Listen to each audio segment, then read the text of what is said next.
been a hot minute. I'm heading up north 35E from St. Paul to a town called Wyoming, where I'm going to cut across County Road 22 going west. Laura Jones from Feels Like Home this Sunrise. Mike Zito. Now I'm going to go to WMA, walk-in or wildlife management area. Forgot what it's called, which one it is. Big fan of theirs. And it's just a little bit west of the Carlos Avery walk-in or got in touch with her. WMA. Coffee. It was really so great to me. I'm going to go coyote hunt. She's the mastermind. Now this will be that she is a wonderful person, and it's also very great that we've gotten to meet some of these musicians. Third time I've gone coyote hunting from them, and occasionally. But I think that I have the most chances this time because I'm all set up. Santa brought me a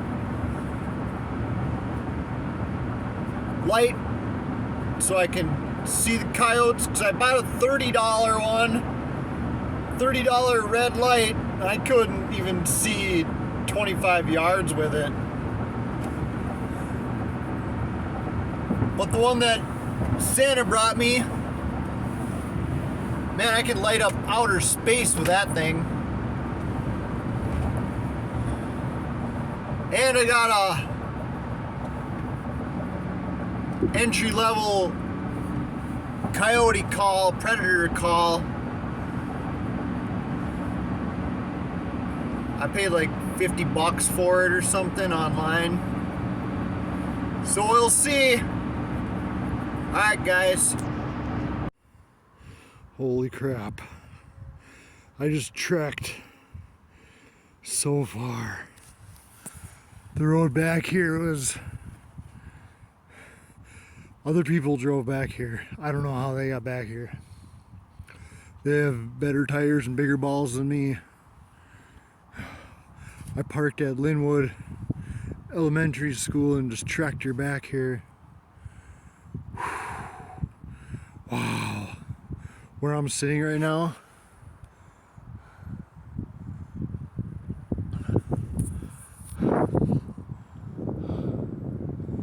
the chair is all the way to the ground, or it's not even touching the ground. I'm at like 3 feet of snow.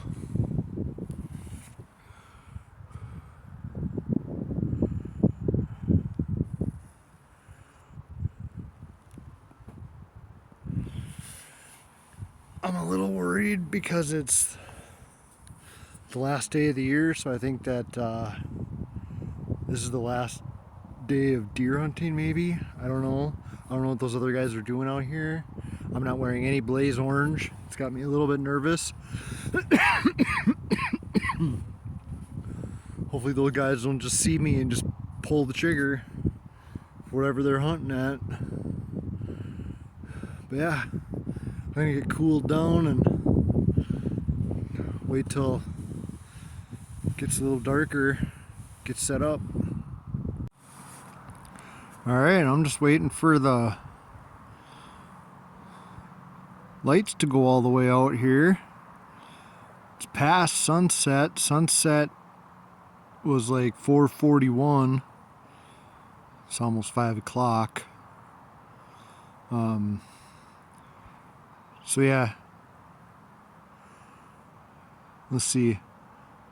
I'm hunting with a 243 Savage Access, 243 Winchester ammo,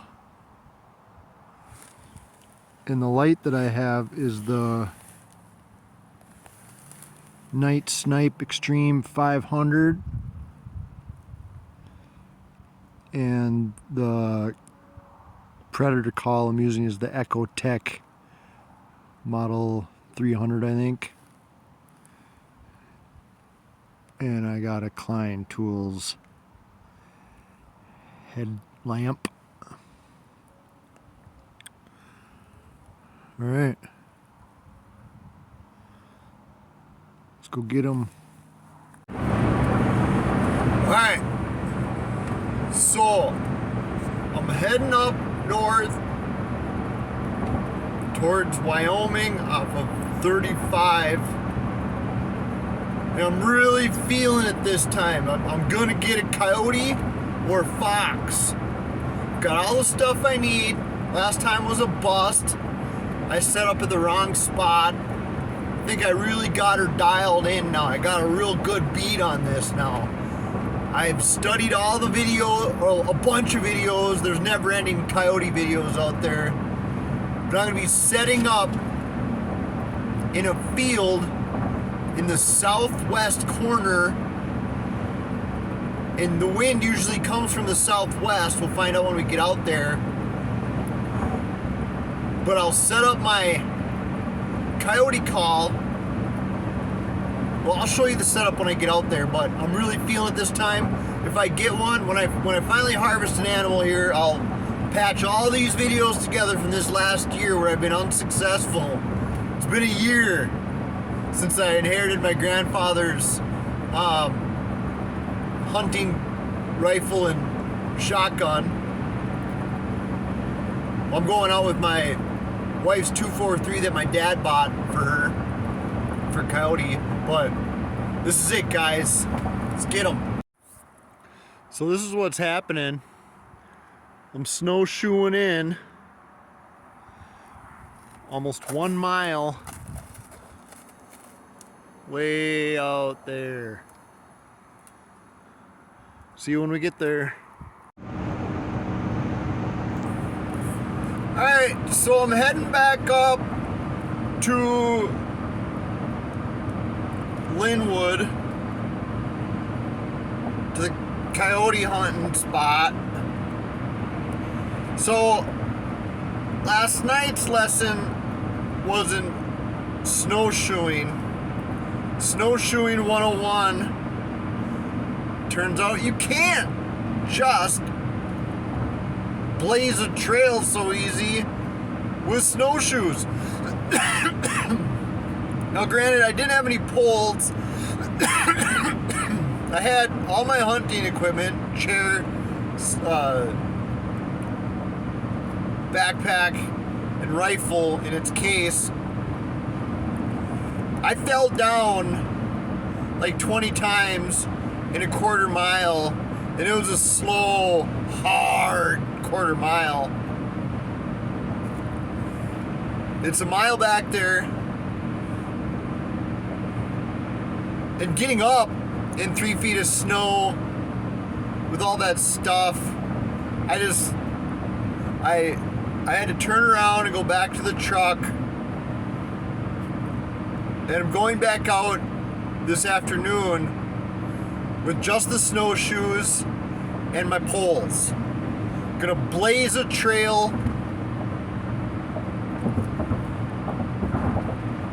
Because walking back, so I got out a quarter mile last night. Walking back was alright, because I blazed the trail. So I reckon once I blaze this trail, then next weekend I'll be able to get to my setup. So I just got past the point of how far I made it last time. It is easy going over where you've already been, even just once. Getting out last night was easy, but getting in, wow. I'm telling you right now, walking through, sometimes it gets up to my knees.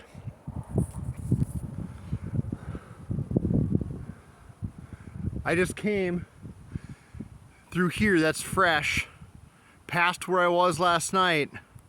It went from easy to so hard. Wow, it's hard.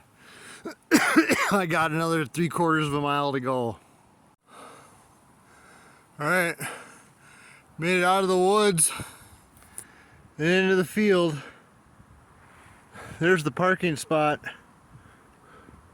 over there. Can't get in here by truck, that's for sure. So I got all of this all to myself because I'm the only trail I see coming in. All right, where we're going is down there, another half mile, 5/8 of a mile. Let's get it. All right, so here's the setup. Somewhere around there, I'm gonna be set up. Out here is where I'm gonna have the call. So in theory, the coyotes will come from right there, walk along the tree line, or they'll come out anywhere out here and come to where I'll have my call. So from my setup right about here is about 80 yards. I'm not 100% sure. I'll have to use a rangefinder when I get one, but 80 to 100 yards right here. That's the range that I want. All right. Well, as you can see, the sun's going down, so I'm gonna blaze the trail back. See you next weekend. All right, so it's the next weekend. After last weekend, I blazed the trail. I'm all set up. Here's what I'm working with.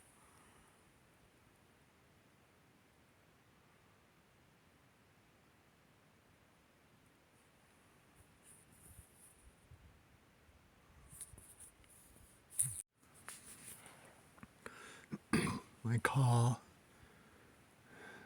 is set up right there somewhere. I'm about 120 yards away from that tree line, I think. Man, it was still hard getting back here. It had rained earlier in the week and then snowed on top of it. So it was an ankle breaker.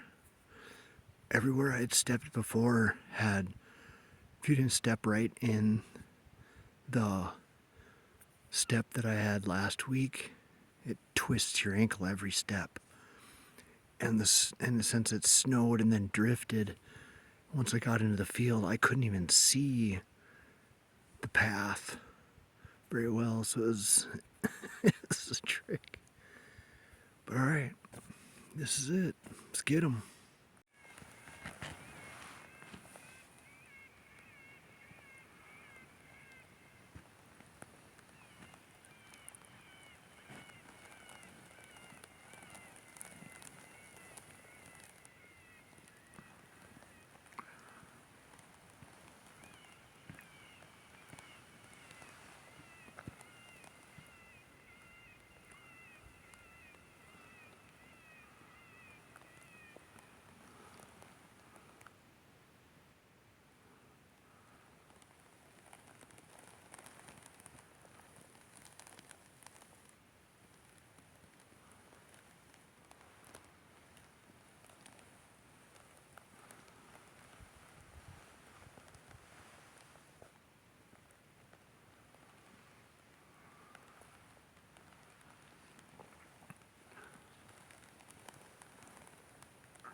So this is my adjustable fleshing board that I just made.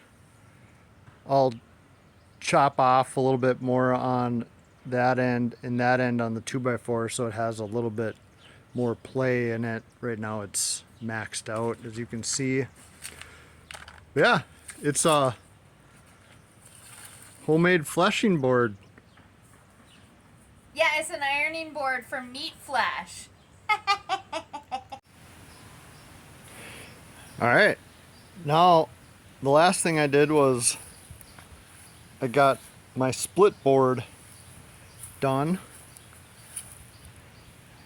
Hinges right there.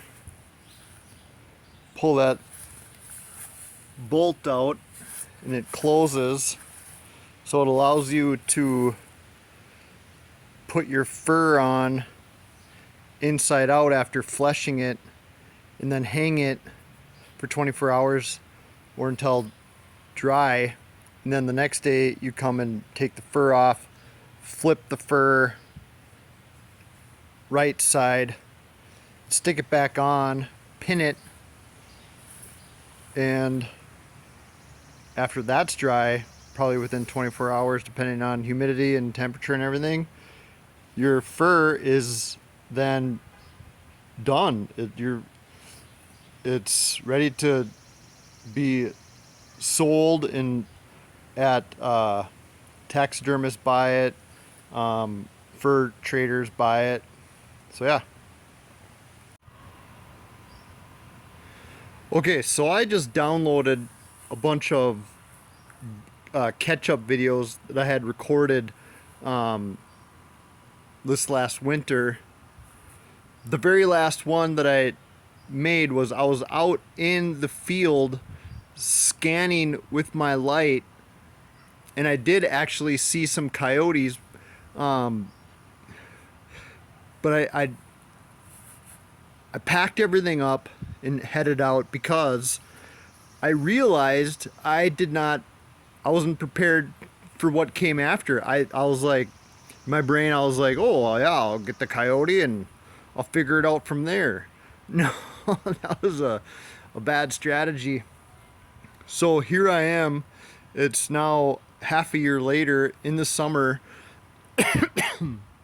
and I've got all the stuff, like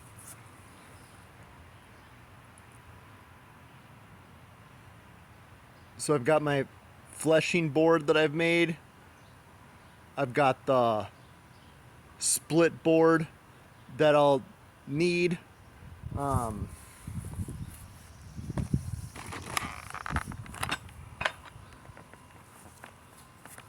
got the gambrel for after I harvest. Rope to hang the gambrel. I'll be hanging it from up in my pine tree. Now, 100% of people hang their gambrels from their garage, right? I bought a house without a garage. So to do all that, so I'll hang the gambrel, need an extension cord to run the power from the house to my light. So I'll have a light back here. See, this is in the back. We have 0.12 acres. So I'll be running that 100-foot power back to the pine tree where I'll have a gambrel hanging, and I'll skin the coyote. And to do that, I needed a leather apron, so I got that. So this is just all the stuff that I wasn't at all prepared. I wasn't at all prepared. So here I'm prepared. I have a tail stripper. I'll need that for when when it's hanging from the gambrel to get the tail out, because I guess coyote, they have it's the hardest skin to get off. And here, this is Mary's, but she said I could borrow it. The Thermacell. I don't know if you guys are familiar with Thermacell. But yeah, it's a must. Minnesota mosquitoes will eat your flesh. So when I'm out. I'll scanning the coyotes right after I shoot the coyote. See, most people just chuck the coyote. They're just out there doing varmint control. I actually want to learn how to do all the skinning and everything and make pelts. So I'll have to stick the coyote inside one of these big, huge, heavy-duty 45-gallon bags. Spray Raid in there because coyotes have fleas often, so you got to kill the fleas. You don't want to bring fleas home with you. When you're handling all the coyote stuff, you'll need some heavy-duty rubber gloves. You'll need a little brush to get the like burrs and stuff in the fur. Those all have to come out if you're going to be selling furs. You want them to look nice. Thumbtacks for pinning the furs onto the split board. Last but not least, the fleshing knife. Yeah, so I was completely not prepared. I mean, look at all this. Look at all the stuff. Now I'm prepared. It's Saturday, July 14 something, 15. I don't know what day it is. It's Saturday. Saturday's my day off. I don't get paid to know what day it is. So tonight, I will be going and trying to get a yote. So the plan is in the summer, the furs aren't very valuable because it's in the winter when they get that nice winter fur coat on that they become valuable. But I figure here in these summer months, I'll be able to practice when the furs aren't as valuable. So yeah, let's go get them. All right, here we go yet again. This time it's for real.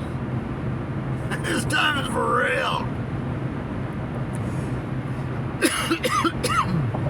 You know, one thing I never really talked about in any of these videos that I've done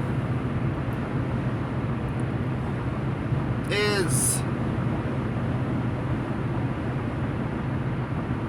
that these hobbies that I do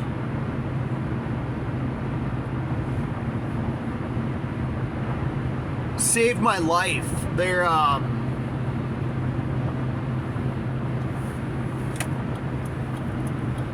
see, I'm a addict alcoholic, got 13 years sobriety.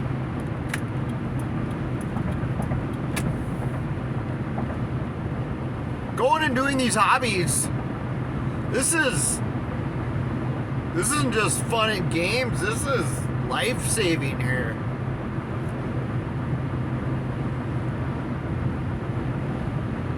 So yeah, this coyote's life is life for a life. Let's go get him. Alright, here's kind of the layout. There's the parking, and we're going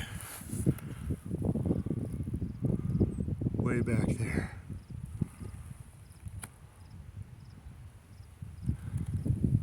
It's blurry, but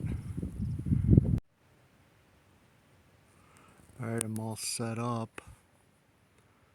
Getting back here in the summertime is obviously way easier. I can park in the parking lot, just walk through the field.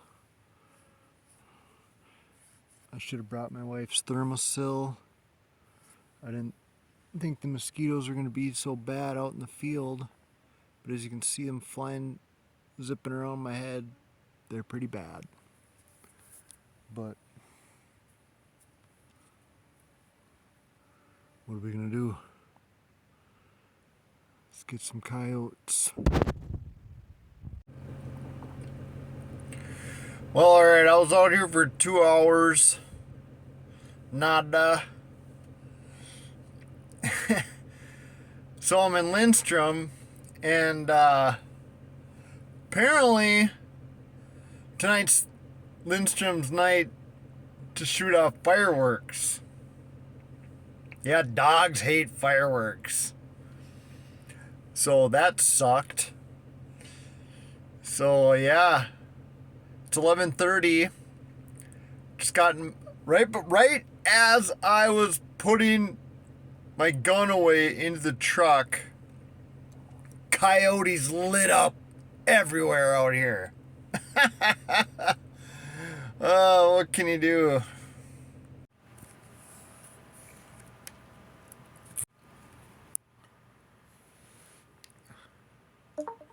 Alright, I'm playing a $1 sit and go. I'm gonna check right here. Pair of sixes, middle pair, just check.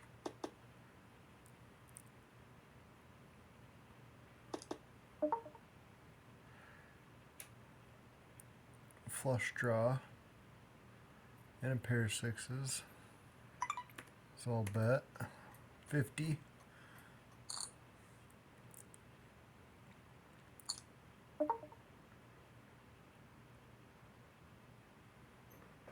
I'll just check, see what happens.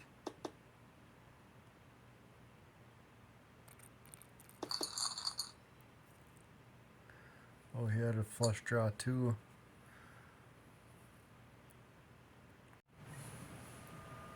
I have a queen and a 10 on the button. Good enough for me. Bet 100.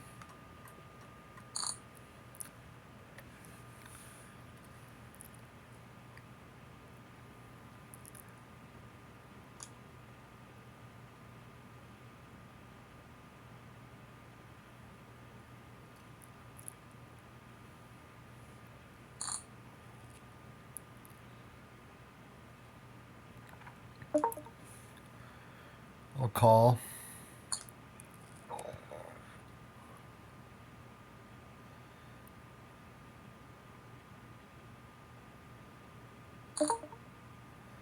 I'll fold.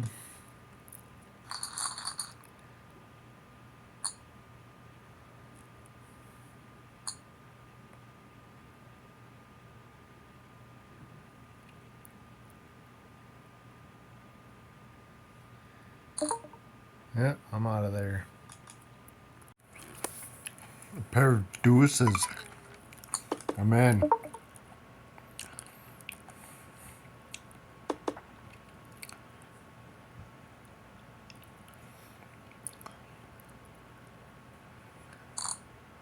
I'm out.